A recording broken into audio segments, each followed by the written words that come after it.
خدا کے بندو اپنی زندگی میں اتنا خوف اگر موت کا پیدا کر لو گے. حضرت سعید ابن جبیر رضی اللہ تعالیٰ عنہ بہت بڑے فقیہ تھے. حجاج بن یوسف نے بلایا اور کہنے لگا میں تمہیں موت دینے لگا ہوں, مار دوں گا تمہیں. بڑا ظالم آدمی تھا, بڑے لوگ اس نے قتل کیے تھے. حضرت سعید رضی اللہ تعالیٰ عنہ مسکرا پڑے اور غصے میں آیا, کہنے لگا کیوں ہنستے ہو؟ فرمانے لگے تو بڑا بیوقوف ہے, تجھے کس نے کہا زندگی اور موت تیرے ہاتھ میں ہے؟ یہ تو تب آئے گی جب میرا رب چاہے گا. کہنے لگا لے جاؤ ان کو اور جا کے قتل کر دو. تو وہ جب جلاد لے جا رہے تھے تو آپ اور کھل کے مسکرائے, ہنسے. یہ آپ کی طاقت ہے کہ موت کو دیکھ کے مسکراہٹ ہو, لبوں پہ تبسم رقصہ ہو, مسکرائے. جب آپ مسکرا رہے تھے تو اس کو اور غصہ آیا, واپس بلایا. کہنے لگا مسکراتے کیوں ہو؟ فرمانے لگے تیری جرت پہ مسکرا رہا ہوں اور اس بات پہ مسکرا رہا ہوں کہ رب کتنا بے نیاز ہے, تیرے جیسے لوگوں کو بھی مہلت دے رکھی ہے. کتنا بے نیاز ہے, تیرے جیسے لوگوں کو مہلت. اور غصے, کہنے لگا میرے سامنے قتل کرو. حضرت سعید ابن جبیر رضی اللہ تعالیٰ عنہ نے منہ کعبے کی طرف کر کے پڑھنا شروع کیا, انی وجہت وجہی للذی فطر السماوات والارض حنیفا وما انا من المشرکین. آپ یہ پڑھ رہے تھے تو کہنے لگا اس کا منہ کعبے سے پھیر دو. کعبے سے منہ پھیرا تو آپ فرمانے لگے تو بڑا ہی بیوقوف ہے, میرا رب کو صرف کعبے کی طرف مقید ہے, وَلِلَّهِ الْمَشْرِقُ وَالْمَغْرِبُ فَأَيْنَمَا تُوَلُّوا فَثَمَّ وَجْهُ اللَّهِ. چہرہ پھیر دیا جب اس نے تو آپ فرمانے لگے مشرق بھی اللہ کا, مغرب بھی اللہ کا, اور اللہ فرماتا ہے تم جدھر بھی منہ کرو ادھر ہی اللہ کی رحمت ہے.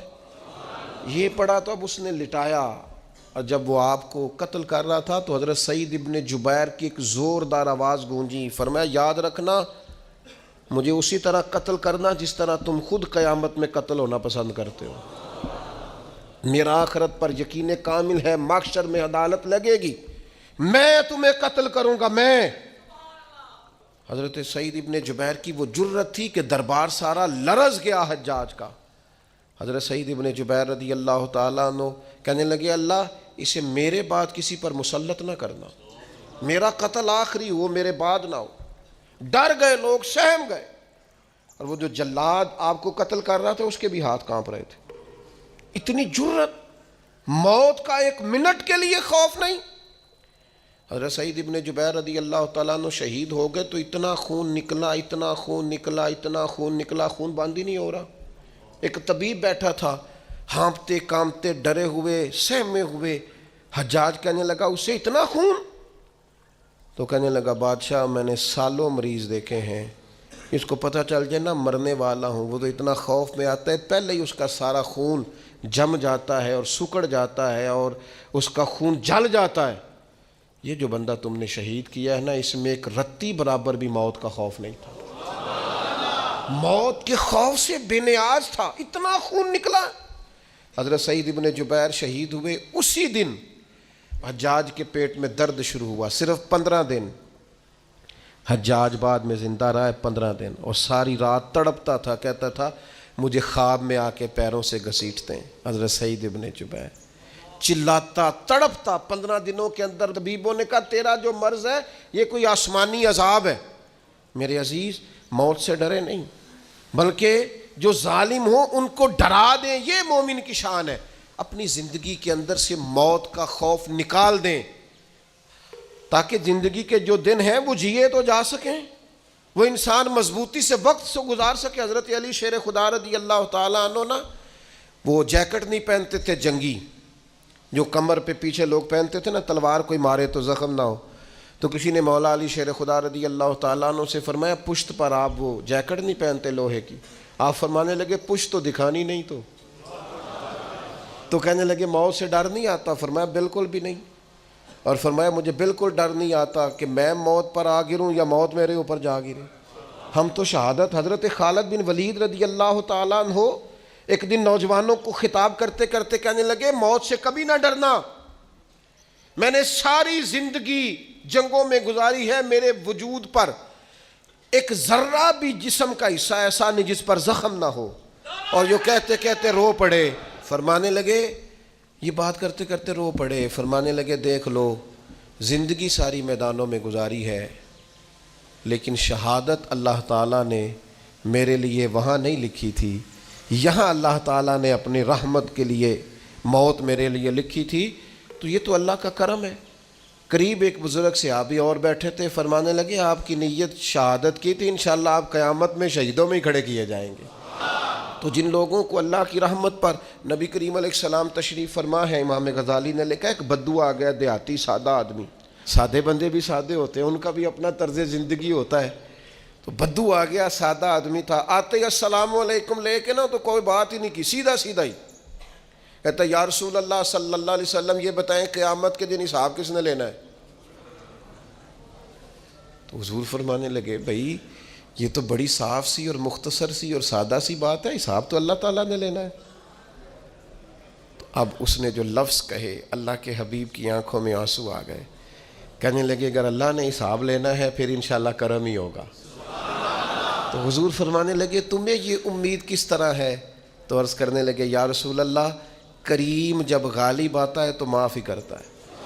جب کریم کا غلبہ ہوتا ہے نا، کریم بندہ جب کسی پہ قبضہ کر لے تو پھر معاف کرتا ہے، تو اللہ تو سب سے بڑا مہربان ہے۔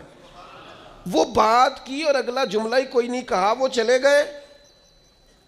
تو حضور علیہ السلام نے اب اس بات پر رزلٹ دیا، فرمانے لگے کریم محبوب بندہ سادہ تھا، بات بہت بڑی کر گیا ہے، بڑی بات کر گیا ہے، سادہ آدمی تھا۔ میرے عزیز، اللہ کی رحمت پر جن لوگوں کو امید ہو انہیں موت سے ڈر، اور پھر جن کو محبوب کی ملاقات کا شوق ہو نا، ہم نے جان دے دی وعدہ دیدار پر، ہم سے وعدہ کیا گیا تھا کہ تم مرو گے نا تو تمہیں دیدار ملے گا، تو ہم نے جان ہی دے دی وعدہ دیدار پر، جان ہی دے دی وعدہ دیدار پر۔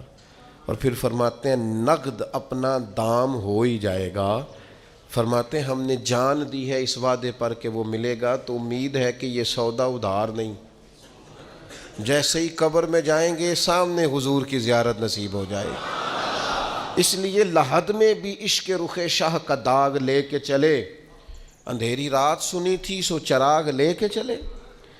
یہ حدیث آپ نے بھولنی نہیں، یہ تنہائیوں میں یاد رکھنے کی روایت ہے، یہ تنہائیوں میں پڑھنے کی روایت ہے۔ یہ اپنے ذوق کو تازہ، جو لوگ کہتے ہیں نا وجد سرور کیف میں جانا چاہتا ہوں، وہ مشکاۃ شریف کی اس حدیث کو دیکھے۔ اللہ کے حبیب علیہ السلام نے فرمایا لوگوں میں تمہیں بتاؤں قیامت کے دن اللہ تعالیٰ بندوں سے پہلا سوال کیا فرمائیں گے، اور بندے اس کا جواب کیا دیں گے؟ یا رسول اللہ کرم فرمائیے بتائیے۔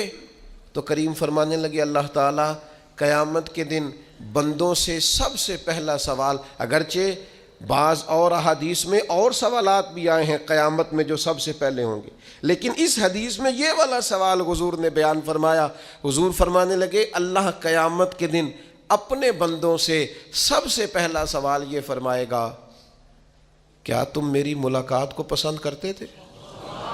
اوئے ہوئے ہوئے، کیا تمہارا ملنے کو جی چاہتا تھا؟ کبھی اے حقیقت منتظر نظر آ نہ لباس مجاز۔ اقبال کہتے ہیں تیرے کرم اتنے ہیں دل کرتا ہے تجھے دیکھیں، کبھی کبھی اے حقیقت منتظر نظر آ نہ لباس مجاز میں، لاکھوں سجدے تڑپ رہے ہیں میری جبین نیاز میں، تمہارا دل کرتا تھا مجھ سے ملنے کو؟ حضور فرماتے بندے عرض کریں گے مالک بڑا دل کرتا تھا۔ تو پھر اللہ فرمائیں گے یہ گفتگو کی معنویت تو دیکھو یار، اس کا حسن تو دیکھو۔ اللہ پھر پوچھیں گے کیوں دل کرتا تھا تمہارا؟ دل کرتا تھا تو کیوں کرتا تھا؟ عرض کریں گے مالک اس لیے کہ ہمیں امید تھی کہ تو معاف بھی کر دے گا، رحمت بھی فرمائے گا، اس معافی کی امید پر دل کرتا تھا تو ملے۔ حضور فرماتے ہیں پھر رب فرمائے گا مجھ پر واجب ہے، میں نے اپنے کرم سے واجب کر لیا ہے کہ آج تمہیں جنت عطا کروں گا۔ یہ جو ملاقات ہے نا، ملاقات کہ وہ ملیں گے، ان سے ملاقات ہوگی۔ عمر بیت گئی نا نام جپتے، عمر بیت گئی نا تذکرہ کرتے۔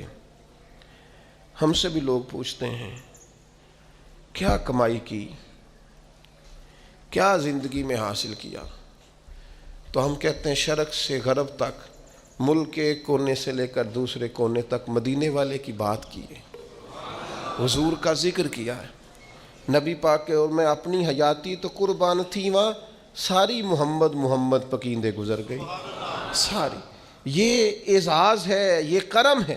اب کیا ہوتا ہے، گناہگار لوگ اتنا بڑا دعویٰ تو نہیں کر سکتے، لیکن دل تو چاہتا ہے نا کہ چلو جس کا نام لیا ہے اس کی کبھی زیارت بھی ہو، کبھی ملاقات بھی ہو، کبھی نظر کرم بھی ہو۔ کسی نے اپنے محبوب سے کہا تھا کہ ذرا ایک نظر مجھ پہ بھی کیجئے، تو قریب بیٹھے ایک شخص نے کہا یار تو نے بڑا دعویٰ کیا ہے، جو محبوب ہوتے ہیں ان کو تکلیف نہیں دی جاتی، تو کہتا ہے پورا چہرہ ہی تیری طرف پھیرے۔ تو پھر اس نے اس درویش سے پوچھا کہ میں بھلا پھر کیا کروں، میرا دل تو میرا بھی کرتا ہے نا، چلو یہ تو آپ کی بات ٹھیک ہے کہ اب میں محبوب سے کہوں کہ اتنی تکلیف کرے کہ میری طرف پورا رخ پھیرے تو ٹھیک نہیں، تو پھر بتائیں میں کیا کروں؟ تو اس نے کہا ان راہوں میں کھڑا ہو جا جن راہوں کی طرف وہ کریم دیکھتا ہے۔ چلو اسی با کردار کو دیکھتے دیکھتے بیچ میں تیرے اوپر بھی نظر، مجھ پہ محشر میں نصیر ان کی نظر پڑ ہی گئی، مجھ پہ محشر میں نصیر ان کی نظر، اوئے ہوئے اللہ کرے آپ کو بھی وہ لطف آئے جو مجھے آ رہا۔ کہتے مجھ پہ محشر میں نصیر ان کی نظر، یہ انتہائی عاجزی ہے کہنے والے کی۔ اس نے بالکل اپنے آپ کو ختم کر کے کہا کہ میں قابل تو نہیں تھا، اور میں پھر تکلیف دیتا کہ میری طرف دیکھیں، اسپیشل میرے لیے وقت نکالیں، پر کرم یہ ہوا کہ مجھ پہ محشر میں نصیر ان کی نظر پڑ ہی گئی۔ کہنے والے اسے کہتے ہیں خدا کا کرنا،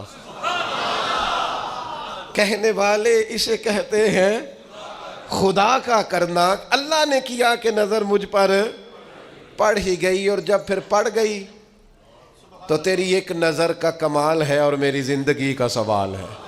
بس جب پڑ گئی تو سو پھر پڑ گئی۔ موت سے وہ بندہ کبھی نہیں ڈرتا جسے ملاقات کا شوق ہو، ملنا چاہے داتا علی اجویری سے اور موت سے ڈرے، ملنا چاہے حضرت غوث پاک جیلانی سے اور پھر موت سے ڈرے، زندگی گزری ہو علی علی کرتے پھر موت سے ڈرے، عمر بھر سیدنا عثمان غنی کی سخاوت کی بات کی ہو اور پھر جنت میں جا کے ان سے ملنے کا شوق پیدا نہ کرے، ساری زندگی سیدنا فاروق کا عدل بیان کیا ہو، ساری زندگی ان کے انصاف کا تذکرہ کیا ہو، پوری امت کو بتایا ہو کہ اگر جینا چاہتے ہو تو عمر کے رستوں پر چلو، اور پھر یہ موت سے ڈرے اور مر کے جناب فاروق اعظم کی زیارت کو پسند نہ کرے۔ جسے صدیق کی وفائیں یاد ہو، جنہیں جناب ابو بکر صدیق کا عشق یاد ہو، وہ پھر ان کی زیارت نہ کرنا چاہے اور ساری عمر حضور کی نعت پڑھی ہو۔ مانا نہیں آتا تھا پھر بھی کہا بلغ العلا بکمالہ کشف الدجا بجمالہ حسنت جمیع خصالہ صلو علیہ والہ سے نہیں ترجمہ آتا تھا، پر جب بھی کو پڑھتا تھا یہ بھی جھومتا تھا، مولا یا صلی وسلم دائماً۔ میں آپ کو بتاتا ہوں، توتلا آدمی، توتلا اور دیوانہ مجذوب بیچارہ، سمجھ نہیں، توتلا بولنا بھی ٹھیک نہیں آتا۔ مجھے نماز کا سلام پھرا تو وہ جلدی آ گئے، اور ایک مجذوب آدمی تھے، سادے تھے، تو سلام لی تو کہنے لگے میں گل کرنی سی، تو میں نے ان سے کہا کہ تھوڑی دیر کے بعد ملتے ہیں۔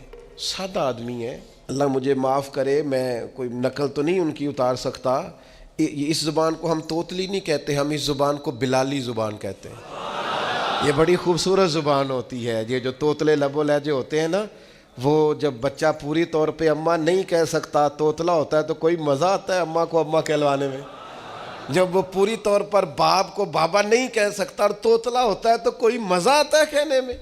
وہ جب دادی نانی دادا کہتا ہے تو دادے کا دل کرتا ہے یہ 100 بار کہے، کیونکہ اسے کہنا نہیں نہ آتا، لیکن اس توتلاہٹ میں جو اس کو لطف آتا ہے۔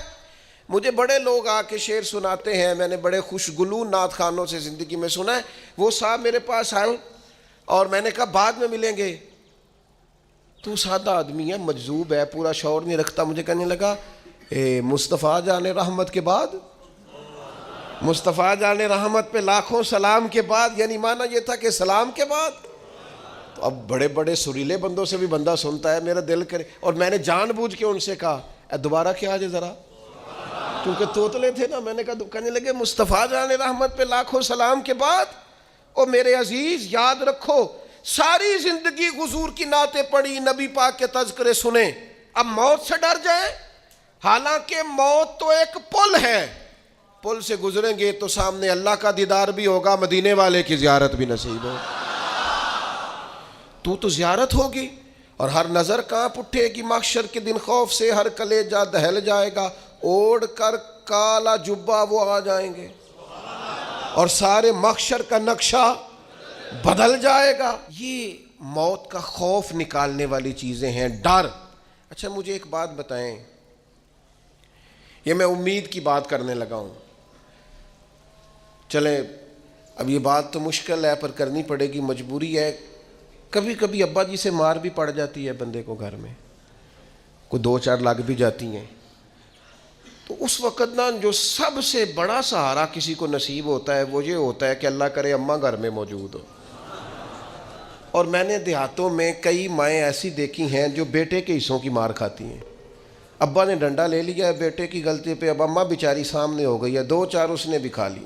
یہ بات آپ سمجھیں، موت کا خوف نکالنے کے مفہوم میں بات عرض کر رہا ہوں. اماں موجود ہونا گھر میں تو ابا سختی بھی کرنے لگے تو کسی وقت احساس ہوتا ہے کہ جناب یہ سختی نہیں ہوگی کیونکہ میری اماں، اور اماں پوری وکیل بن جاتی ہے، کہنی تو نہیں پتا وہ ہو گئی غلطی، وہ فلانے دے منڈے نے خراب کیتا ہے، حالانکہ ہو سکتا ہے اس نے اس کو بھی خراب کیا ہو، لیکن وہ اماں وکیل ہے، وہ وکالت کر رہی ہے اور وہ بے لوث کر رہی ہے. ہوتا ہے ایسے.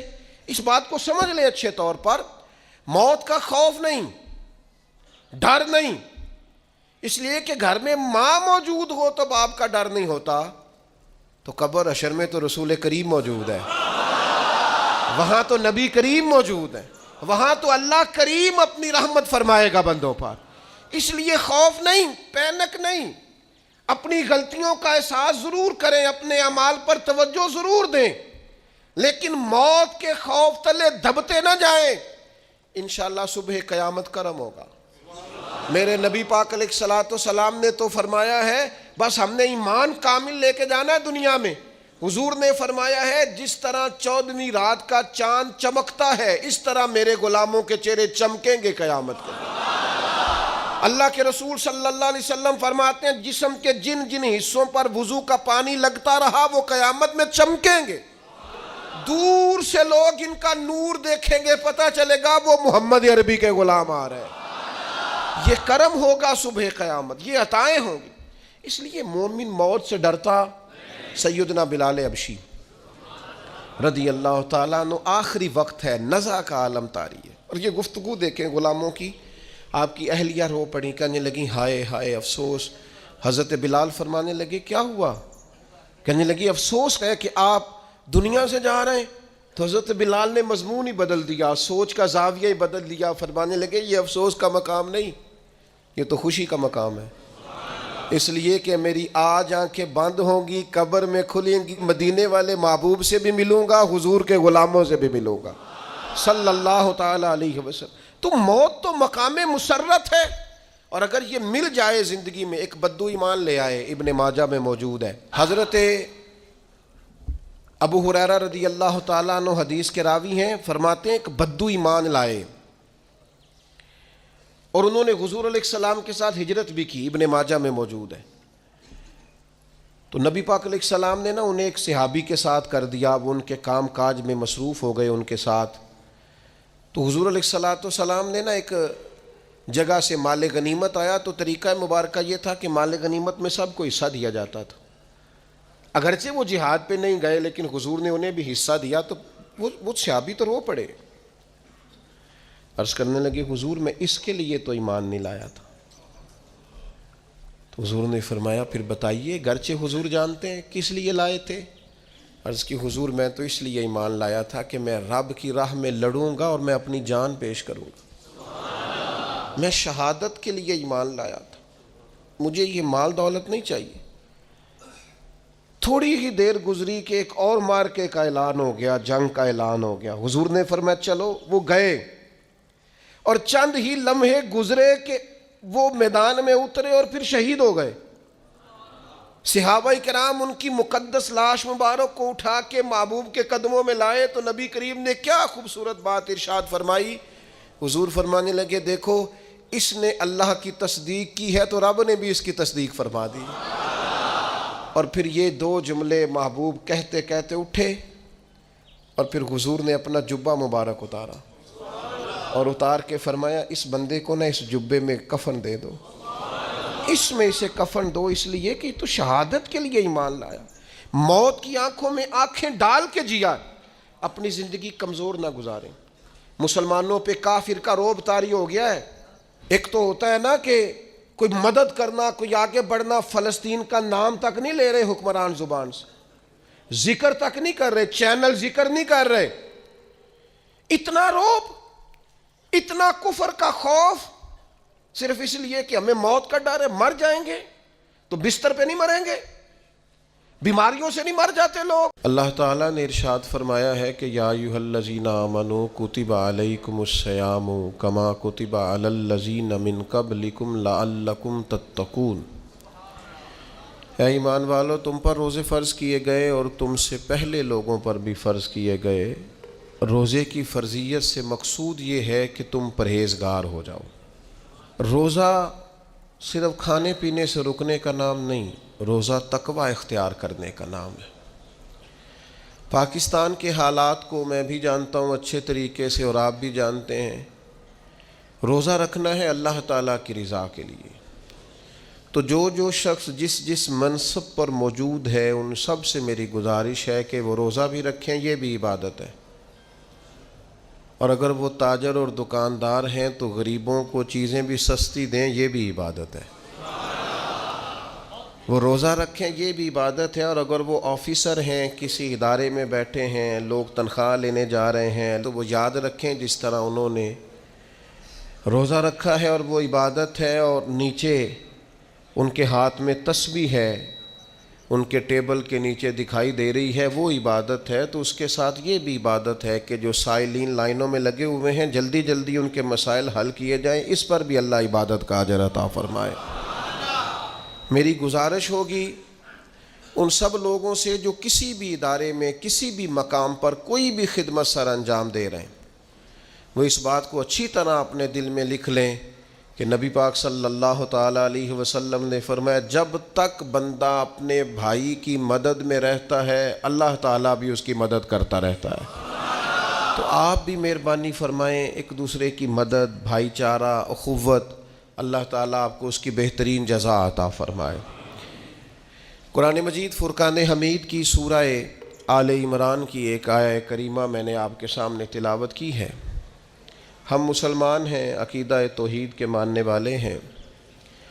ہمارا دین ہمیں ایسی سکہ بند چیزیں عطا کرتا ہے کہ ذہن پھر کسی شک کا شکار رہتا ہی نہیں، فکری طور پر انسان کسی الجھاؤ کا شکار نہیں ہوتا۔ یہ ڈبل مائنڈڈ زندگی، کمزور باتیں، فلاں بیمار ہو گیا ہے، خاندان میں فلاں کا پہلے بھی انتقال ہو گیا ہے، اگر ہم یہ کریں گے تو کہیں ہماری زندگی کو، ہمارے معاملات کو کسی قسم کا کوئی خطرہ درپیش نہ ہو، یہ ساری چیزیں بندہ مومن کے ساتھ نہیں ہوا کرتی۔ کیوں؟ اس لیے کہ اللہ تعالیٰ نے قرآن مجید کے اندر ارشاد فرمایا کہ وَمَا كَانَ لِنَفْسٍ أَن تَمُوتَ إِلَّا بِإِذْنِ اللَّهِ كِتَابًا مُؤَجَّلًا، فرمایا یہ نہیں ہو سکتا کہ کوئی شخص انتقال کر جائے، فوت ہو جائے، مگر یہ کہ اللہ کے حکم سے۔ یعنی موت جس کو بھی آئے گی اللہ کے حکم کے ساتھ آئے گی، اور موت آگے پیچھے ہو کے نہیں آیا کرتی۔ یہ نہیں ہو سکتا کہ کسی شخص نے چاہا آپ کو مار دیا تو اس کے چاہنے سے ہی آپ مر گئے۔ فرمایا کتابًا مؤجلا، موت کا وقت لکھا ہوا ہے، وہ اپنے مقررہ وقت پہ آئے گی، نہ ایک لمحہ پیچھے ہوگی نہ ایک لمحہ آگے ہوگی۔ تو بتائیے جب موت کا وقت لکھا ہوا ہے اور آئے گی بھی اللہ کے حکم سے، تو پھر اس سے ڈرنے کا کیا مطلب ہوا؟ پھر کمزور پڑنے کا کیا مطلب ہوا؟ پھر بیماری پریشانی آنے پر ذہنی الجھاؤ کا شکار ہونے کا کیا مطلب ہوا؟ پھر حق بات سہم کر اور ڈر کر کہنے کا کیا معنی ہوا؟ یاد رکھیں گے میرے عزیز، بندہ مومن جب یہ طے کر لیتا ہے کہ موت آئے گی تو اللہ کے حکم سے آئے گی، بغیر اللہ کے حکم کے موت آ سکتی نہیں، اور آئے گی تو کتابم معجلہ، مقررہ وقت پر آئے گی، وقت آگے پیچھے ہو سکتا۔ اب اسے مضبوط ہو جانا چاہیے، اب اسے طاقتور ہو جانا چاہیے۔ آپ کو پتہ ہے فلسطین کے حالات کس قدر تکلیف کا شکار ہیں، اور جب سے یہ مسئلہ ہوا ہے تب سے لے کر اب تک درد، تکلیف، خون، اذیت، بھوک، تڑپ، بے بسی، کمزوری اور مسلمانوں کی بے حسی بڑھتی جا رہی ہے۔ پتہ ہے اس کی وجہ کیا ہے؟ اس کی وجہ جو نبی پاک علیہ السلام نے ہمیں بتائی ہے نا، وہ یہ بتائی ہے کہ زندگی سے جب تمہیں پیار ہو جائے، دنیا سے جب تمہیں پیار ہو جائے، اور موت سے جب تم ڈرنے لگو، پھر تمہیں وہن ہو جائے گا، پھر کافر تم پر لپکیں گے، پھر تم کمزور ہو جاؤ گے۔ جب جینے کی ہرس بڑھ جائے، جب آسودہ طرز زندگی انسان کی طبیعت سے لگ جائے، پھر اس کا مرنے کو جی نہیں چاہتا۔ پوری امت کا اس وقت سب سے بڑا مسئلہ یہ ہے کہ ہم کسی نہ کسی مقام پر آسان طرز زندگی کے عادی ہو گئے، سہولیات میں جینا شروع کر دیا۔ ہم کسی قسم کی بھی کوئی تکلیف برداشت کرنے کو تیار نہیں، کسی قسم کا بھی کوئی درد قبول کرنے کو تیار نہیں۔ ہم سفر بھی تیز کرنا چاہتے ہیں اور یہ بھی چاہتے ہیں کہ سامنے سے ہوا بھی ہمیں تیز نہ پڑے۔ یاد رکھیں، جتنی تیزی سے جہاز اڑتا ہے اتنی تیزی سے ہی اسے مخالف ہوا کا سامنا بھی کرنا پڑتا ہے۔ لیکن تندی باد مخالف سے نہ گھبرا اے عقاب، یہ تو چلتی ہے تجھے اونچا اڑانے کے لیے۔ اپنی زندگی میں موت کا خوف، موت سے بھلا کون ڈرتا ہے؟ قرآن مجید فرماتا ہے موت سے منافق اور کافر ڈرتے ہیں۔ یہ موت سے ڈرتے ہیں، بجلی آتی ہے، کڑک آتی ہے تو یہ ڈرتے ہیں۔ موت کے ڈر سے کیا کرتے ہیں؟ یہ اپنے کانوں میں انگلیاں ڈال لیتے ہیں، من السوائی کی، کڑک کی وجہ سے۔ کیوں انگلیاں ڈال لیتے ہیں؟ یہ کڑک ہی ہوئی ہے، صرف بادل ہی گرجا ہے، انگلیاں ڈالنی کانوں میں۔ یہ منافقین کی بات پہلے سپارے میں ہو رہی۔ اس کڑک کو بھی نہیں سہ سکے، برداشت نہیں کر سکے، انہوں نے انگلیاں کانوں میں ڈالنی، وہ کڑک یعنی صرف آواز ہی تھی ابھی۔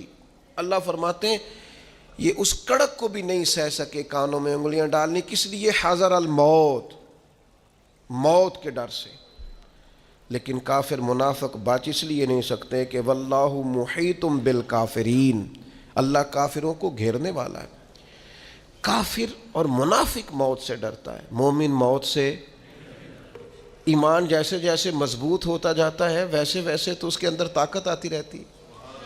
ایک تو وہ بندہ موت سے ڈرتا ہے جس کے پاس کامل ایمان نہیں، اور دوسرا جن لوگوں کی زندگی بڑی آرام دہ ہو جاتی ہے نا، او محل بنایا ہے، وہ کیا خوبصورت اے سی لگا ہے، اور سردیوں میں گرم کرنے کے لیے مشینیں لگی ہیں گھر کو، اور جناب بہترین صوفے ہیں، قالین ہیں، فریزر نعمتوں سے بھرا ہوا ہے۔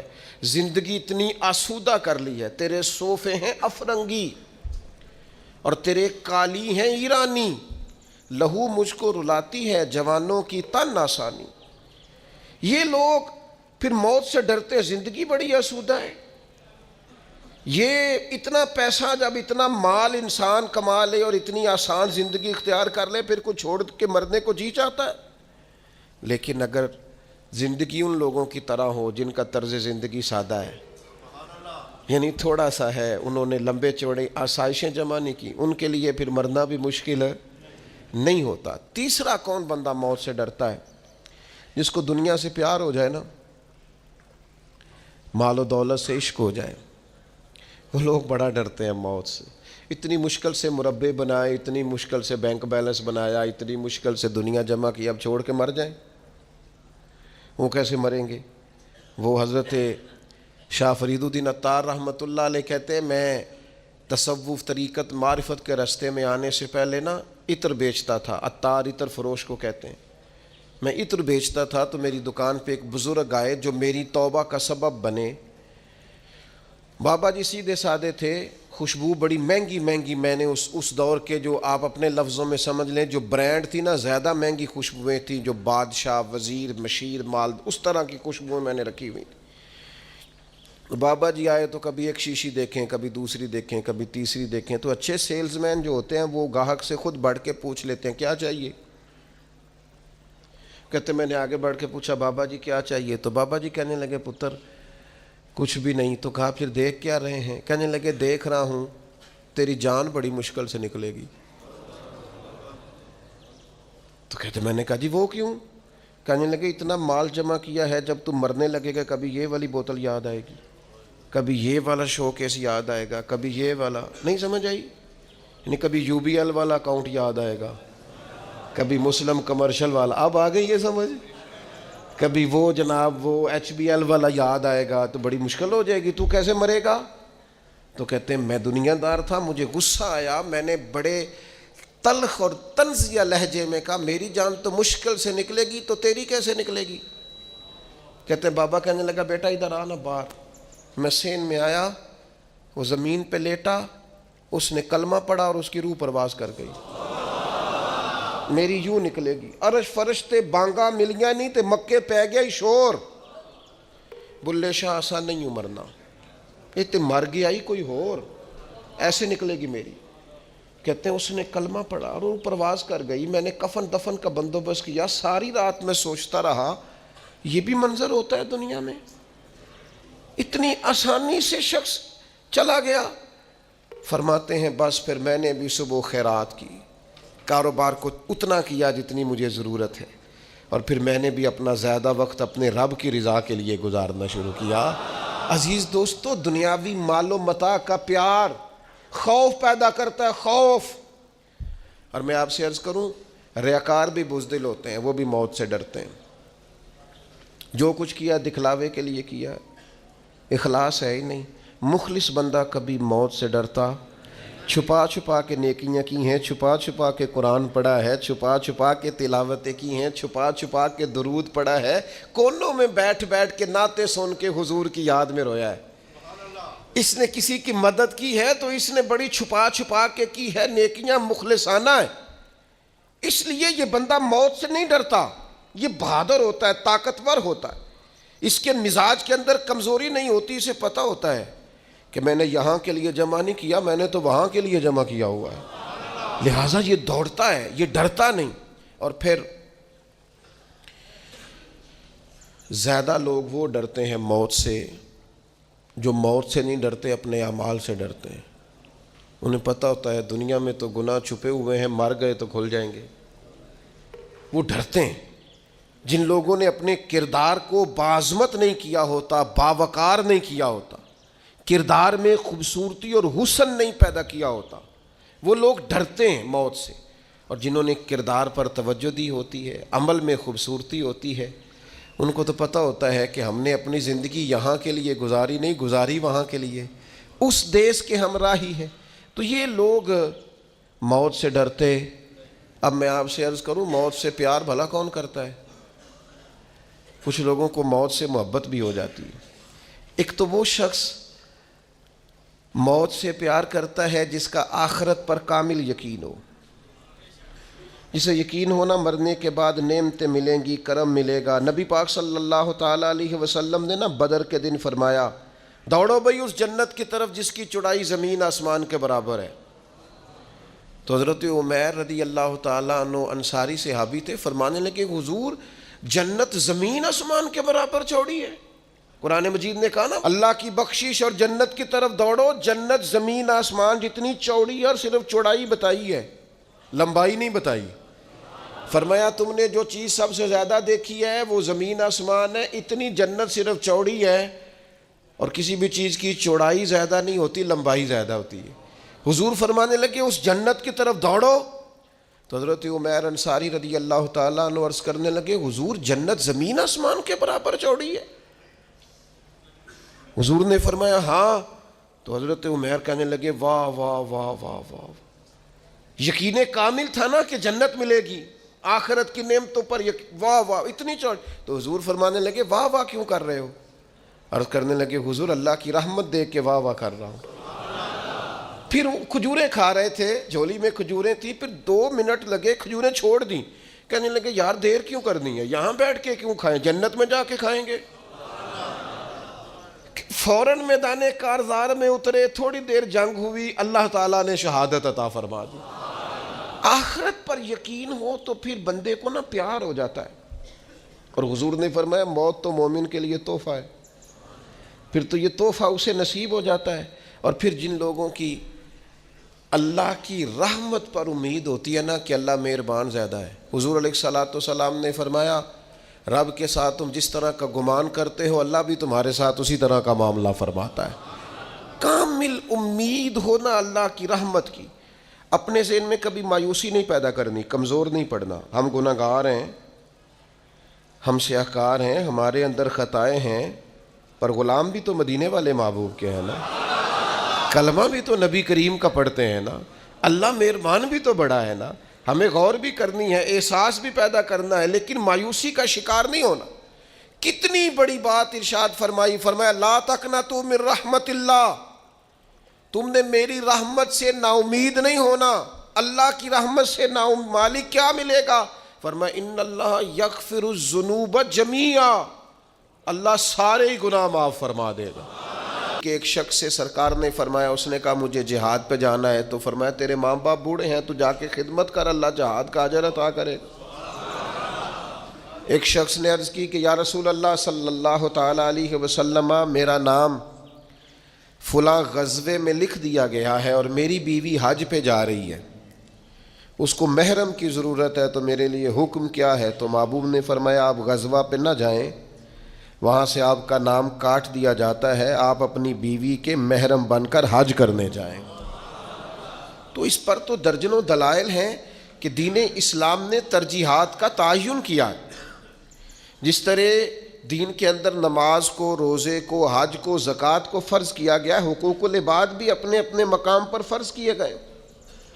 تو اس لیے سرے سے یہ بات کہنا کہ ہماری دنیا کا کیا بنے گا، جتنا دنیا کے معاملات کو، جن کو ہم دنیا سمجھتے ہیں، دنیا کے معاملات کو جتنا اسلام سپورٹ کرتا ہے اور جتنا نظم و ضبط میں لاتا ہے اور جتنا اس میں حسن پیدا کرتا ہے اور جتنی اس کے اندر اسلام حساسیت لاتا ہے، یہ تو کسی اور مذہب میں دور دور تک موجود ہی نہیں ہے۔ تو اس لیے اس پہلو کو سمجھا جائے۔ اب دیکھیے قرآن مجید فرقان حمید کی سورہ نحل کی ایک آیہ کریمہ کا میں نے ایک حصہ تلاوت کیا۔ ایک تو اسی سورہ مبارکہ کی ایک آیت میں نے تلاوت کی تھی جس میں اللہ نے فرمایا جو بھی اچھے عمل کرے، من عمل صالحا من ذکر او انثی وہو مؤمن فلنحیینہ حیاۃ طیبہ، جو بھی اچھے عمل کرے چاہے مرد ہو چاہے عورت، شرط یہ ہے کہ مومن ہو، ہم اسے پاکیزہ زندگی عطا فرمائیں گے، اس کی زندگی کے شب و روز کو حیات طیبہ بنا دیا جائے گا۔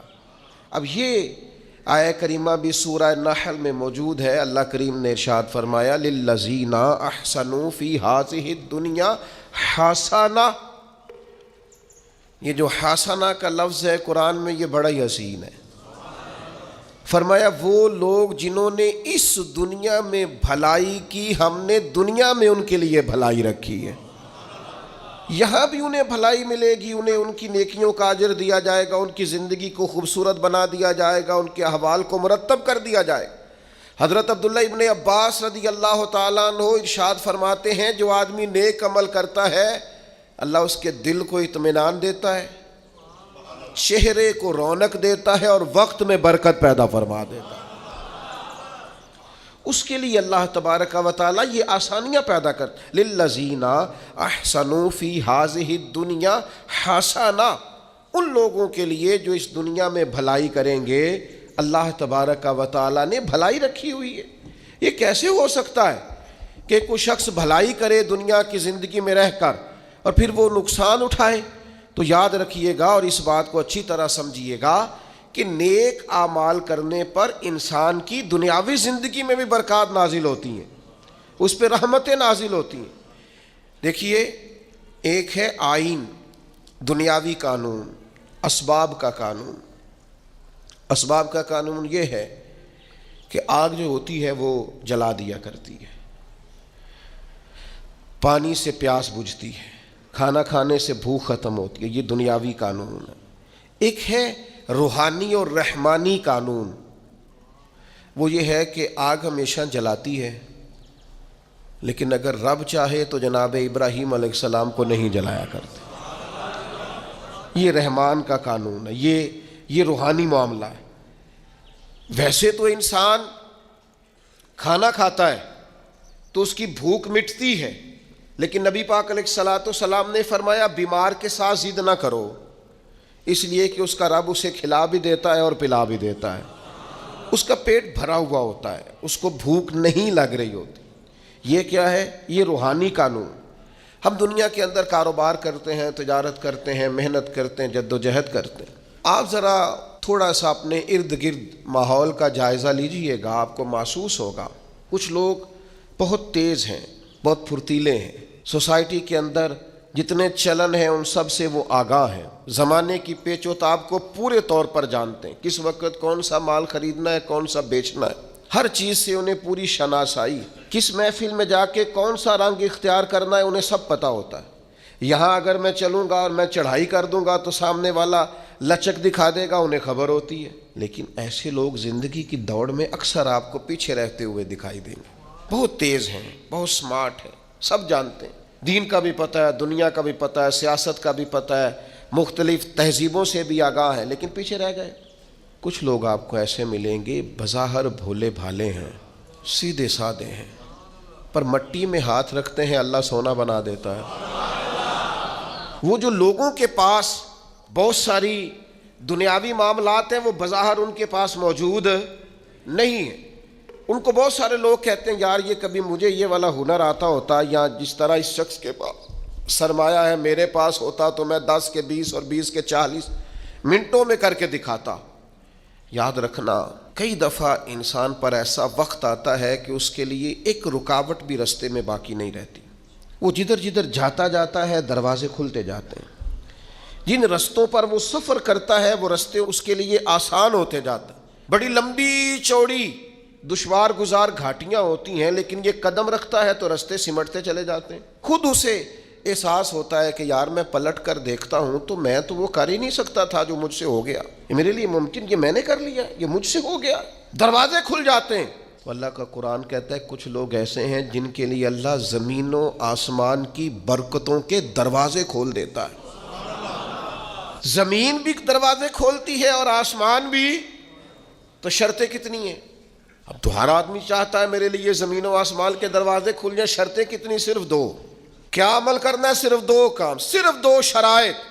یہ قرآن مجید ہے، سورہ اعراف ہے، فرمایا اگر یہ بستیوں والے ایمان لے آتے اور تقوی اختیار کرتے، ایمان لاتے اور متقی ہو جاتے، اللہ سے ڈر کے وقت گزارتے، تو کیا مالک تو صرف انہیں آخرت میں ہی اجر دے گا؟ صرف صبح قیامت ہی ایمان اور تقوی پر جزا مرتب ہوگی؟ تو فرمایا اگر بستیوں والے ایمان لاتے اور تقوی اختیار کرتے لفتحنا علیہم برکات من السماء والارض، ہم ان پر زمین و آسمان کی برکتوں کے دروازے کھول دیتے۔ اگر یہ ایمان لے آتے لفتحنا علیہم برکات من السماء والارض، تو دروازے کھول دیتے زمین و آسمان کی برکتوں کے، ہم ان پر دروازے کھول دیتے۔ شرط صرف 2، ایمان لائیں اور تقوی اختیار کریں۔ جو بھی کام کریں اللہ سے ڈر کے کریں، مومن اور متقی بن کے کریں، لین کریں دین کریں، خریداری کریں فروخت کریں، حقوق العباد کا معاملہ، حقوق اللہ کا معاملہ، ہر معاملے میں اگر یہ اپنے رب کریم کی رضا کو پیش نظر رکھیں گے تو ایسا نہیں ہوگا کہ نیک لوگ نانے جویں کے محتاج رہیں، ایسا نہیں ہوگا کہ جو لوگ کفر کرنے والے ہیں وہ تو آسودہ زندگی گزاریں اور مومن مجبور اور تہی دست اور تنگ دامن زندگی گزارے۔ مالک کہتا ہے تو تقوی تو اختیار کر، تو پکا مومن تو بن، میں زمین آسمان کی برکتوں کے دروازے کھول دوں گا۔ اور بالکل اسی مضمون کو سورہ طلاق کے اندر بیان فرمایا، بالکل اسی مضمون کو۔ بعض اوقات ایسا ہوتا ہے انسان مسائل میں گھر جاتا ہے اور اسے چاروں جانب سے راستے بند نظر آتے ہیں، اسے محسوس ہوتا ہے کہ یار اس وقت تو میں وہی ہوں جس کے ارد گرد اتنے لوگ ہوتے تھے، یہ اچانک کیا ہوا؟ ہر طرف سے مشکلات نے گھیر لیا ہے، دکھ آئے ہیں تو اکٹھے ہی آ گئے ہیں، آزمائشیں آئی ہیں تو بیک وقت آ گئی۔ تو اللہ کریم نے سورہ طلاق میں ارشاد فرمایا ان ساری مشکلات سے نکلنے کا بھی یہی رستہ ہے، وَمَن يَتَّقِ اللَّهَ يَجْعَل لَّهُ مَخْرَجًا، جو اللہ سے ڈرے گا اللہ ہر مشکل سے نکلنے کے لیے اسے رستہ عطا فرما دے گا.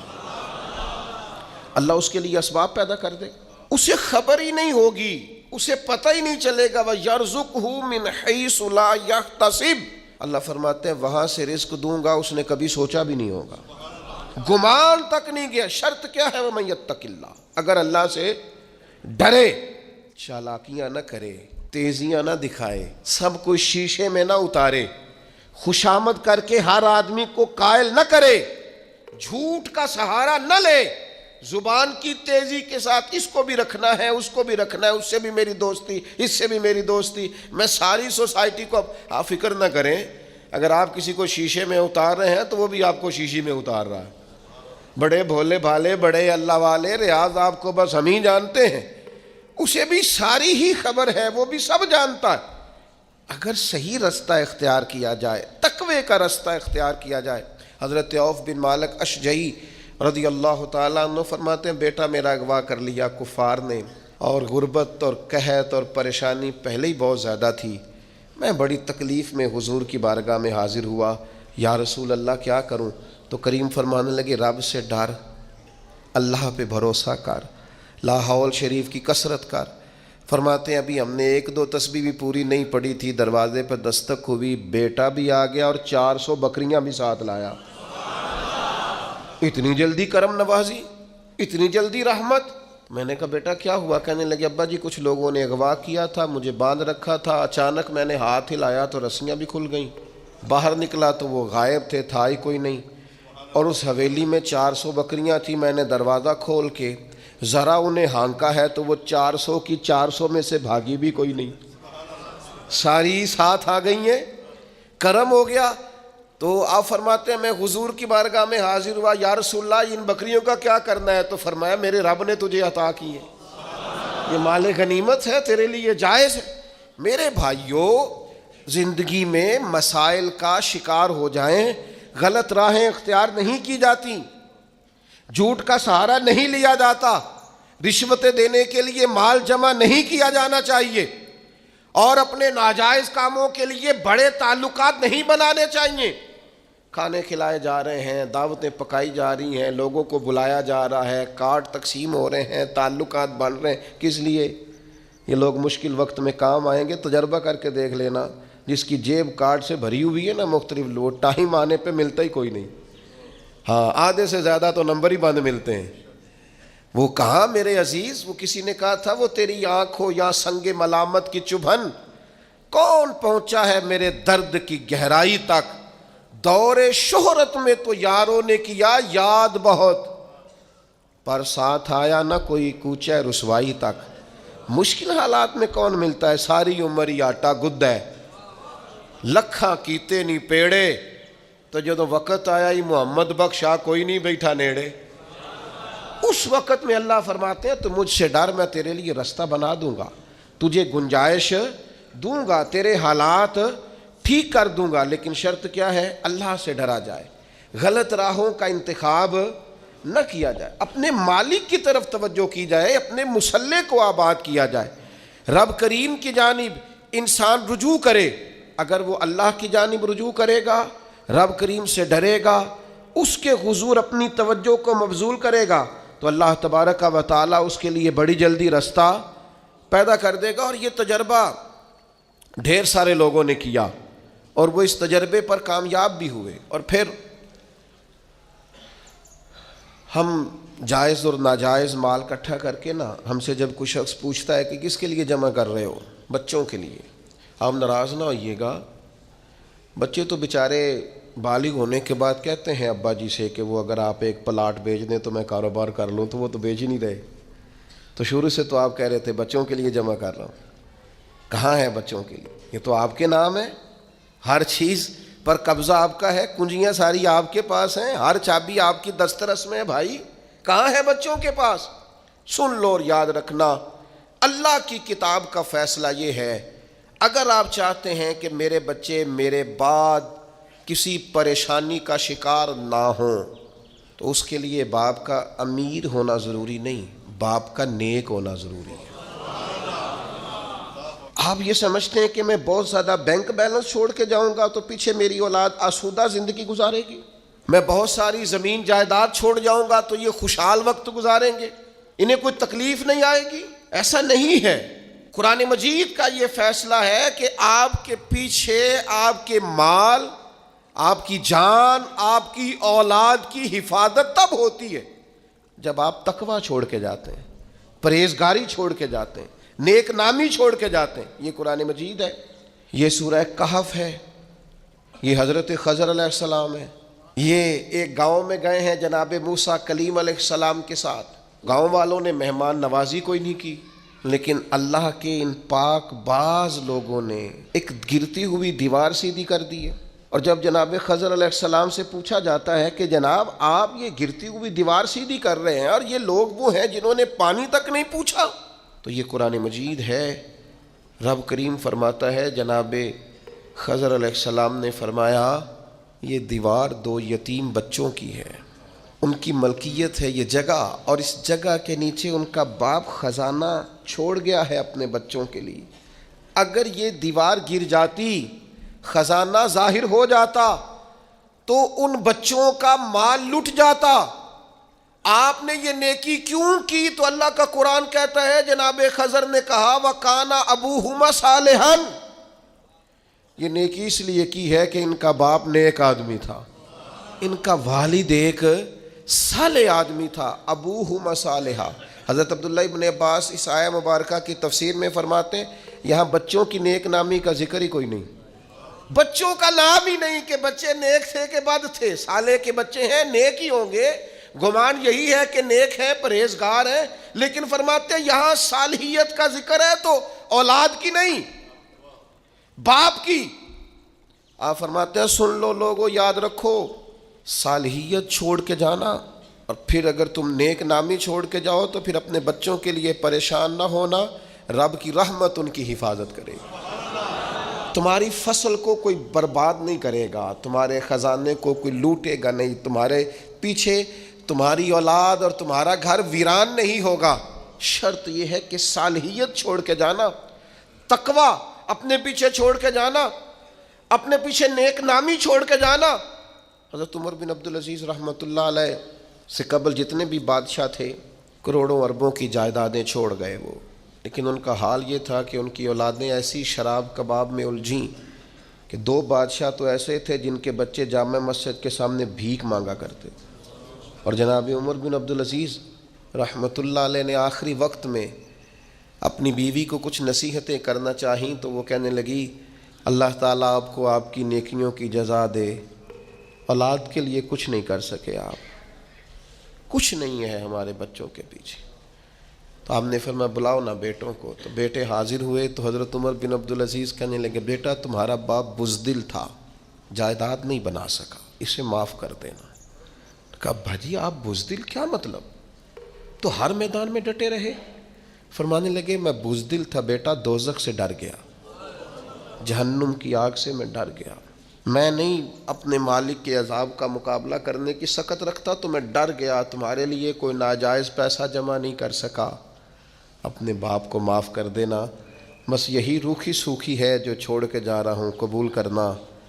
تو جناب عمر بن عبدالعزیز کے بیٹے اٹھ کے اپنے والد کے قریب بیٹھ گئے، کہنے لگے ابا جی آپ پہ سلامتی ہو، پرانے بادشاہوں کی اولادیں گلیوں سے گزرتی ہیں تو لوگ دیکھ کے رخ پھیر لیتے ہیں، اور ہم جس گلی سے گزرتے ہیں لوگ کہتے ہیں نیک آدمی کی اولاد جا رہی، وہ پرہیزگار آدمی کے بیٹے جا رہے ہیں، آپ کے نام سے جانے جاتے ہیں تو ہمارا قد ناز سے اونچا ہو جاتا ہے، ہمارا سر فخر سے بلند ہوتا ہے۔ دوستو اللہ فرماتا ہے وَكَانَ أَبُوهُمَا صَالِحًا، ان کا باپ صالح تھا، نیک تھا۔ گھر چاہتے ہو کہ پیچھے اولاد کو کوئی تکلیف نہ آئے، جانے کے بعد اولاد پر کوئی آزمائش نہ آئے، زمانے کی تیز دھوپ کی تپش انہیں نہ پہنچے، حالات کی شدت کا یہ شکار نہ ہو، تو پھر سرمایہ نہیں، مال نہیں، جائیداد نہیں، تقوی چھوڑ کے جانا، پرہیزگاری چھوڑ کے جانا۔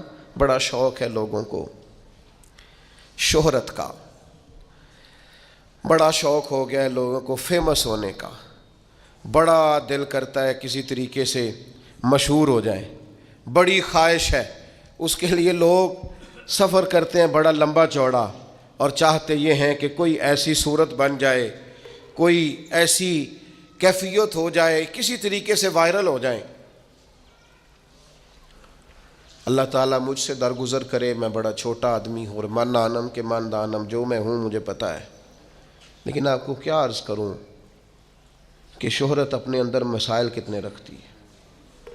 مصنف ابن ابی شیبہ میں مولا علی شیر خدا کا فرمان ہے، آپ فرماتے ہیں اسے مبارک ہو جسے کم لوگ جانتے ہیں، اسے مبارک ہو جسے تھوڑے لوگ جانتے ہیں۔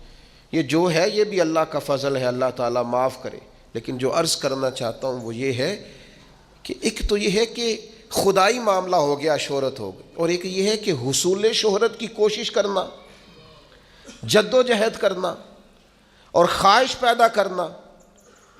ہم تو بعض اوقات بڑی شرم محسوس کرتے ہیں، تکلیف ہوتی ہے، کوئی صورت ہی نہیں رہ گئی، سفید داڑھی والا ہے یا خاتون ہے یا داڑھی شریف رکھا ہوا شخص ہے، وہ صرف وائرل ہونے کے لیے ایسی حرکات کر رہا ہے جو کسی مہذب معاشرے میں کبھی کوئی نہیں کرتا۔ ہم نے کیا ساری قوم کو اداکار بنانا ہے؟ کیا سب کا وائرل ہونا ضروری ہے؟ کیا ہر شخص کے لیے شہرت اچھی ہوتی ہے؟ یہ بڑی آزمائش ہے، یہ بڑی تکلیف ہے۔ میں بڑے دکھ کے ساتھ یہ بات آپ کی خدمت میں عرض کرتا ہوں کہ میں ایسے مشہور لوگوں کو جانتا ہوں جو حرم مدینہ اور حرم مکہ میں جا کے چند گھنٹے مسجد میں بیچارے نہیں بیٹھ سکتے، لوگ بیٹھنے نہیں دیتے، کبھی یہاں بیٹھے ہیں، کبھی وہاں بیٹھے ہیں، کبھی کسی سے چھپ رہے ہیں، اس لیے کہ وہ وائرل ہیں اور وہ آ جاتے ہیں لوگ سارے۔ اور اب تو خیر آپ کوئی کام کر ہی نہیں نہ سکتے، کچھ نہیں کر سکتے آپ۔ میں نے ایک جگہ جماعت کرائی، آپ کو پتہ ہے مجھے تکلیف ہے پیر میں، ایک زمانہ ہو گیا میں جماعت کرانا چھوڑ دیے۔ جماعت کرائی تو اس کی پوری مووی بن گئی۔ جو مجھے بنا کے بھیج رہے تھے میں نے ان سے پوچھا مجھے یہ بتائیے کہ مغرب کی جماعت کا ٹائم تھا، تینوں رکعتوں کی آپ نے ریکارڈنگ کی ہے، اس کا مطلب ہے آپ نے جماعت چھوڑ دی اور آپ ریکارڈنگ کرتے رہے۔ اتنا الجھاؤ کہاں سے آ گیا ہمارے اندر؟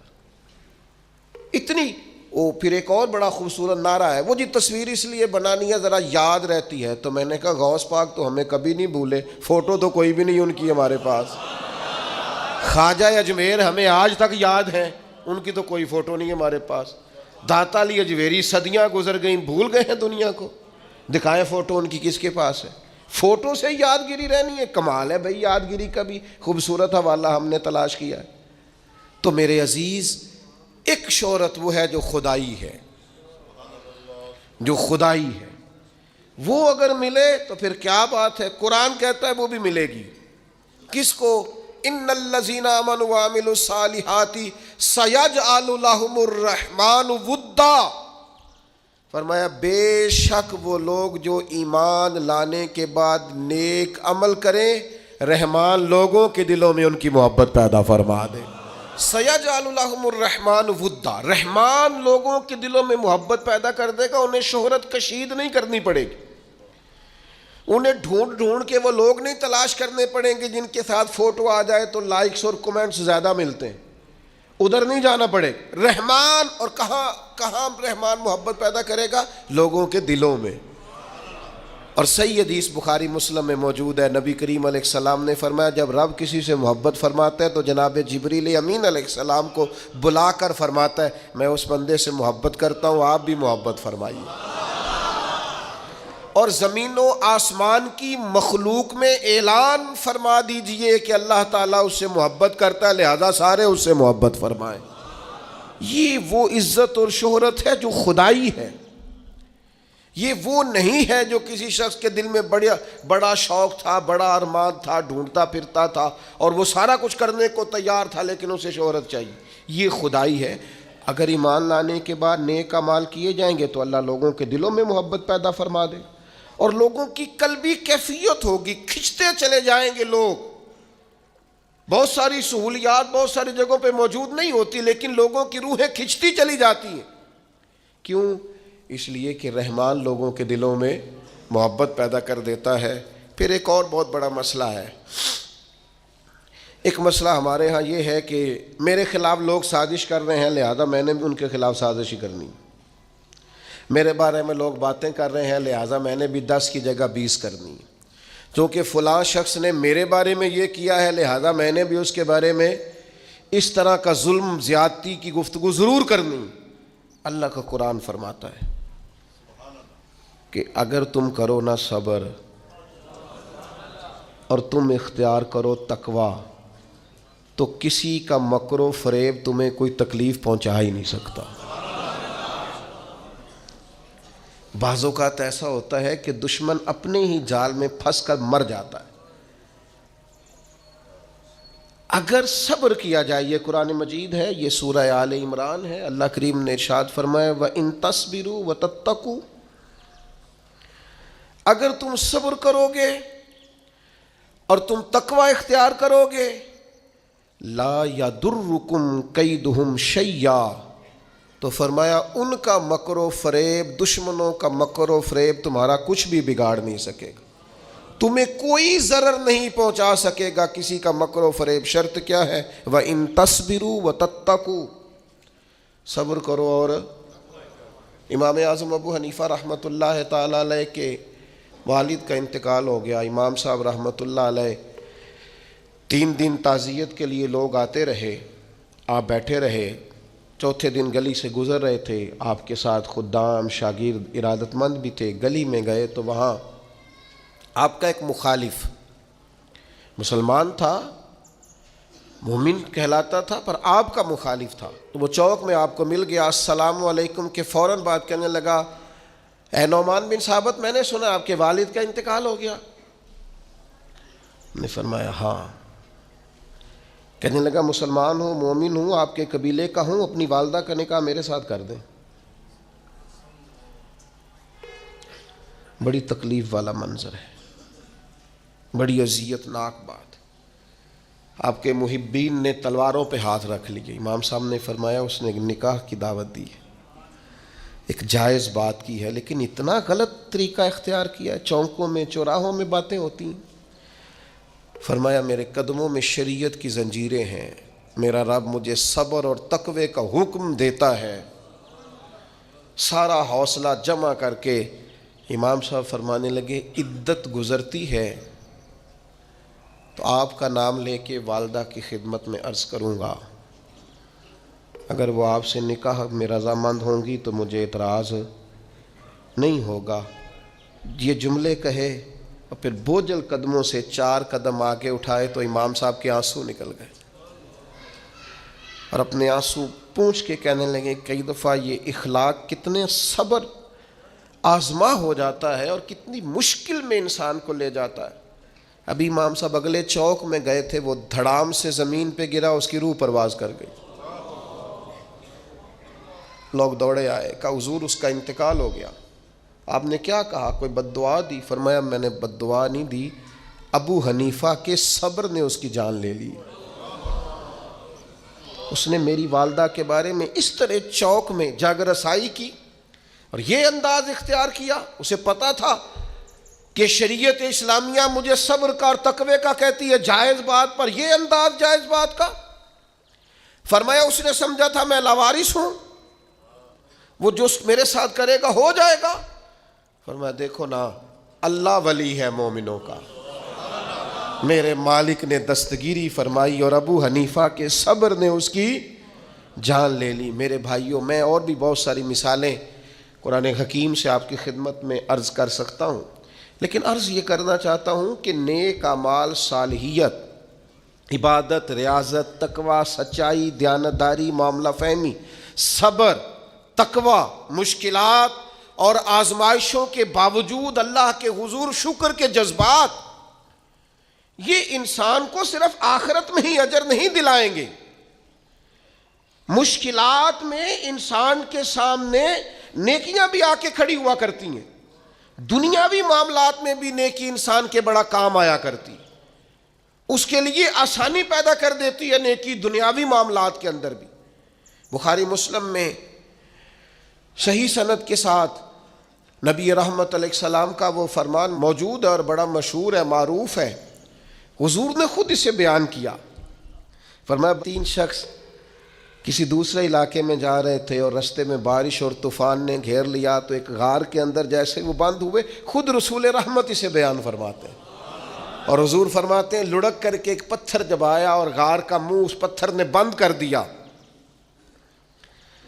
تو اب باہر نکلنے کا کوئی رستہ نہیں تھا، تینوں نے مل کے بھی زور لگایا پر وہ پتھر اتنا وزنی تھا کہ کوئی صورت ہی نہیں تھی۔ تب ان تینوں نے فیصلہ کیا کہ اپنی کوئی نہ کوئی نیکی نہ یاد کریں۔ کیا؟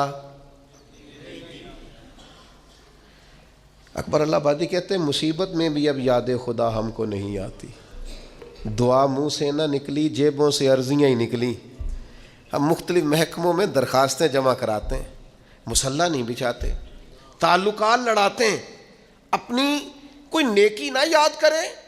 تو ایک نے ہاتھ اٹھائے اللہ کے حضور، عرض کیا، اے مالک تو جانتا ہے میں ریوڑ رکھے ہوئے ہوں بکریوں کا، یہ لفظ ہے صحیح حدیث میں،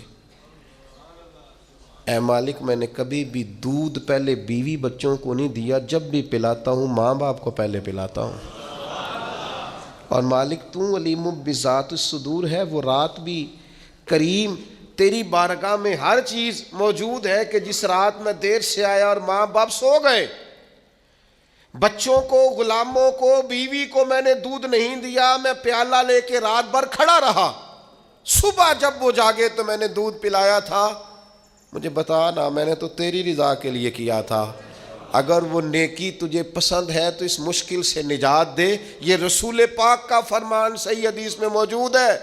رات بھر ماں باپ کے لیے کھڑا رہا، جب اللہ کے حضور اس نیکی کے وسیلے سے دعا مانگی، پتھر تھوڑا ہٹ گیا، ہوا اور روشنی کا بندوبست ہو گیا۔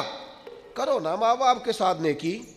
اور میں صحیح حدیث میں یہ الفاظ آپ دیکھ سکتے ہیں کہ فرمایا بیوی بچوں پر ماں باپ کو فوقیت دیتا رہا ہوں، یہ نیکی ہے میری، ماں باپ کی خدمت نہیں کرتا رہا ہوں، بیوی بچوں سے پہلے ماں باپ کو درجہ دیتا رہا ہوں۔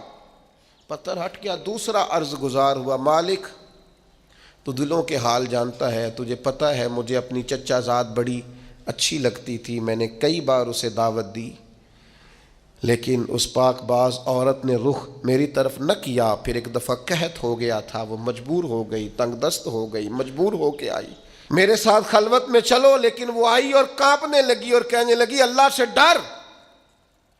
مالک وہ میرے قبضے میں تھی، میں سب کر سکتا تھا، پر تیرے لیے، تیری رضا کے لیے میں ڈر گیا تجھ سے، اگر یہ نیکی تجھے پسند ہے تو کرم فرمانا۔ حضور فرماتے ہیں پتھر تھوڑا اور سرک گیا، اور تھوڑا ان کے لیے کشادگی ہو گئی، ہوا کے جھونکے تیز آنے لگے۔ مشکلوں میں جب ہوا کے جھونکے آئیں تو وہ تیرے تعلقات کی بنیاد پر نہیں آئیں گے، تیرے تقوی کی بنیاد پر آئیں گے، تیرے تقوی کی بنیاد پر ہوا کے جھونکے آئیں گے۔ تیسرا بولا، اس نے کہا مالک میں نے مختلف لوگ مزدوری پہ رکھے ہوئے ہیں، سب کو بر وقت مزدوری دینے کا عادی ہوں، ایک شخص اپنی کچھ دنوں کی مزدوری چھوڑ گیا تھا، پھر میں نے ڈھونڈا وہ مجھے ملا نہیں، میں نے اتنے پیسے کاروبار میں لگا لیے، اے میرے کریم رب تو جانتا ہے، پھر اس سے نفع ہوتا رہا اور میں اس کے حصے کا نفع رکھتا رہا، اور پھر جب پیسے اتنے ہو گئے میں نے اونٹ بھی خریدے، بکریاں بھی خریدی، اور بھی جانور خریدے، غلام بھی خریدے۔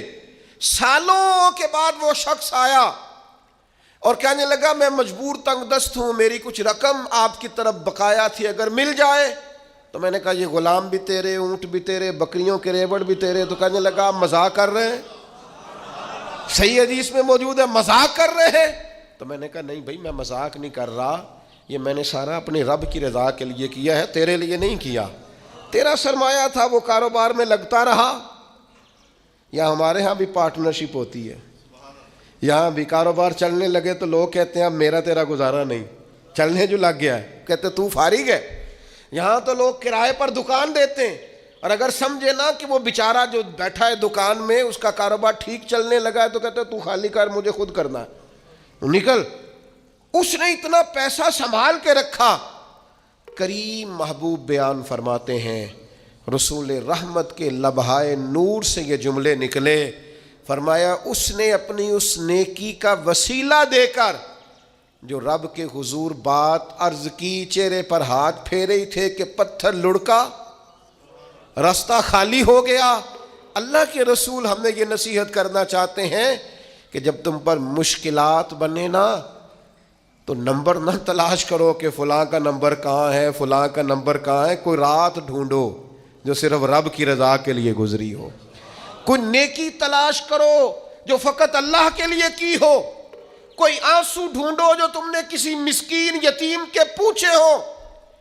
کوئی ایسا شخص جو تڑپ کے رو رہا تھا لیکن تمہاری وجہ سے ہنسا ہو. کوئی ماں جس نے راہ جاتے تمہیں دعا دی ہو کہ بیٹا جا تو جیتا رہے. کوئی بوڑھا شخص جس نے دعا دی ہو کہ اللہ دنیا اور آخرت میں تیرا بھلا کرے. کوئی یتیم، کوئی لاوارث، کوئی کمزور، کوئی شخص جس کی روح سے تمہارے لیے دعا نکلی ہو. کوئی بیٹھا ہوا مجھے دور دعا دیتا ہے، میں ڈوبتا ہوں پر سمندر اچھال دیتا ہے. بھائی نیکیاں زندگی کو بھی سنوار دیتی، یہاں بھی انسان کو نفع ہوتا ہے، اس دنیا کے اندر بھی اسے بے شمار برکات نیکیوں کی برکت سے نصیب ہوتی ہیں. اس لیے یہ جو لبرلز ہمارے بیچارے بیٹھ کے کہتے ہیں نا مولوی صرف آخرت کی بات کرتا ہے، نا نا نا نا. دین تو جب بھی بات کرتا ہے کہتا ہے دعا یہ مانگو کہ ربنا آتنا فی الدنیا حسنہ وفی الآخرۃ حسنہ. اے اللہ دنیا بھی حسین فرما دے اور آخرت بھی حسین فرما دے. اسلام کسی مقام پر کسی جگہ بھی فقط آخرت کی بات نہیں کر رہا. دین تو کہتا ہے یہاں بھی سنور جائے گا تمہارا سارا کچھ ہو. میں نے آپ کو پہلے بھی ایک دفعہ بتایا تھا میرا کالج میں جو کلاس فیلو سب سے زیادہ مجھے مولوی صاحب کہہ کے تنگ کرتا تھا نا، اس دور میں نا یہ بم دھماکے بڑے ہوتے تھے. تو میرا ایک قریبی دوست تھا تو وہ بڑے خوفناک انداز میں میرا نام لیتا. کالج میں داخل ہوتا کہتا مولوی کی تلاشی لے لو، اور مختلف انداز میں پھپتیاں کستا. کبھی ویسٹ کوٹ پہن کے چلے جاتے تو کہتے ہیں نیچے جیکٹ تو نہیں. تو پھر مجھے کبھی کبھی وہ یہ بھی کہا کرتا کہ یار کیا رستہ اختیار کر لیا، ذہین ترین آدمی ہو سارے کالج میں اور تم کیا مولوی بن رہے ہو. وہ دور بھی انجوائے کر کے گزارا. اور پھر وہ یورپ سے واپس آیا تو ڈھونڈ کے میرا نمبر فون کر کے کہنے لگا ایک تصویر نہیں مل جاندی تیرے نال کے، انج بھی سجن واہ واہ تے انج بھی سجن واہ واہ. اپنی زندگی میں مت سمجھیں آپ کہ صرف آخرت میں ہی صرف جزا ملنے والی ہے. وہ بڑا کریم ہے، وہ بڑا مہربان ہے، یہاں بھی کوئی کمی رہنے دیتا نہیں ہے. اس لیے خوبصورت ترین اور صبر والی، شکر والی، سجدوں والی، عبادتوں والی اور اپنی نبی پاک علیہ السلام کے اخلاق سے خیرات مانگنے والی زندگی بتا کے جائیں. اپنے لب و لہجے کو باوضو رکھیں، کردار و عمل کو طیب رکھیں اور اپنی سوچوں کو ہمیشہ مثبت اور معنی خیز اور خوبصورت رکھیں. یہاں بھی بڑا اجر ملنے والا ہے. اللہ تعالیٰ عمل کا رستہ آسان کرے. رمضان کا تعارف یہ ہے کہ شہر رمضان الذی انزل فیہ القرآن. تو قرآن مجید سے دلچسپی. دوسری میری گزارش ہے راشن بانٹنے والوں سے بھی کہ مہربانی کریں لائنوں میں لگانا چھوڑ دیں، اور لینے والوں سے بھی میری عرض ہے کہ اللہ تعالیٰ سارا سال عطا کرتا ہے، 3-4 ہزار کے لیے کیوں اپنے آپ کو آپ تکلیف میں ڈالتے ہیں؟ سارا سال اللہ دیتا ہے. اور پھر میری آپ سے یہ بھی اپیل ہوگی کہ طبیعتوں میں حلم پیدا کریں، بردباری پیدا کریں. یہ بڑی ضروری چیز ہے. مثبت سوچیں لائیں، روزہ ہماری تربیت کرتا ہے. اور پھر آپ سے یہ بھی اپیل کروں گا رمضان شریف کی مقدس گھڑیوں میں صرف اپنے لیے نہیں سوچیں، امت کے لیے سوچیں. بالخصوص فلسطین کے مسلمانوں کے لیے کم از کم دعا مومن کا ہتھیار ہے، وہ تو جم کے کریں اللہ کے حضور.